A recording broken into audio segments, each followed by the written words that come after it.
अड़हल के फुलवा में कौन गुने हो, मैया गईलू लो भाई।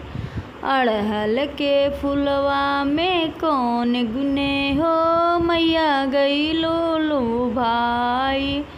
फूल बतासा मैया के मनहु न भावे, फूल बतासा मैया के मनहु न भावे। पूड़ी घुघरू बतासा में कौन गुण हो, मैया गईलू लो भाई। घुघरू बतासा में कौन गुण हो, मैया गईलू लो भाई। अड़हल के फुलवा में कौन गुण हो, मैया गईलू लो भाई। अड़हल के फुलवा में कौन गुण हो, मैया गईलू लो भाई।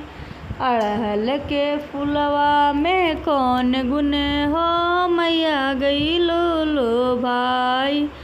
सोपाड़ी पान मैया के मनहु न भावे, सोपाड़ी पान माँ के मनहु न भावे।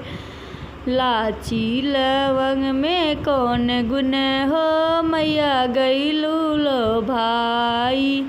लाची लवंग में कौन गुण हो, मैया गईलू लो भाई। अड़हल के फुलवा में कौन गुण हो, मैया गईलू लो भाई। अड़हल के फुलवा में कौन गुण हो, मैया गईलू लो भाई। अड़हल के फुलवा में कौन गुण हो, मैया गईलू लो भाई। नारियल चुनरी मैया के मनहु न भावे, नारियल चुनरी मैया के मनहु न भावे।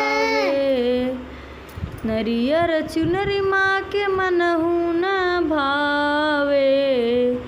घी के दीपक में कौन गुने हो, माँ गईलू लो भाई। घी के दीपक में कौन गुण हो, माँ गईलू लो भाई। घी के दीपक में कौन गुण हो, माँ गईलू लो भाई। अड़हल के फूलवा में कौन गुण हो, माँ गईलू लो भाई। अड़हल के फूलवा में कौन गुण हो, माँ गईलू लो भाई। अड़हल के फूलवा में कौन गुण हो, माँ गईलू लो भाई। पूड़ी मिठाई मैया के मनहु न भावे, पूड़ी मिठाई माँ के मनहु न भावे। हेलुआ अछवानी में कौन गुण हो, मैया गईलू लो भाई। हेलुआ अछवानी में कौन गुण हो, मैया गईलू लो भाई। हेलुआ अछवानी में कौन गुण हो, माँ गईलू लो भाई। नारियल चुनरी में हेलुआ अछवानी में कौन गुण हो, माँ गईलू लो भाई। अड़हल के फूलवा में कौन गुण हो, माँ गईलू लो भाई। अड़हल के फूलवा में कौन गुण हो, माँ गईलू लो भाई।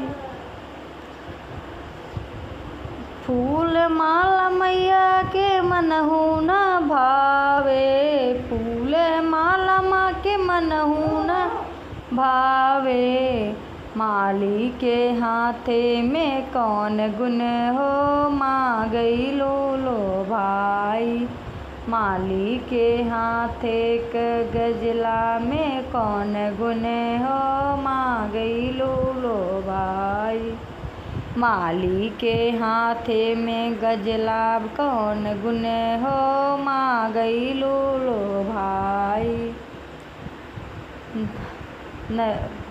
अड़हल के फूलवा में कौन गुने हो, माँ गईलू लो भाई। अड़हल के फूलवा में कौन गुने हो, माँ गईलू लो भाई।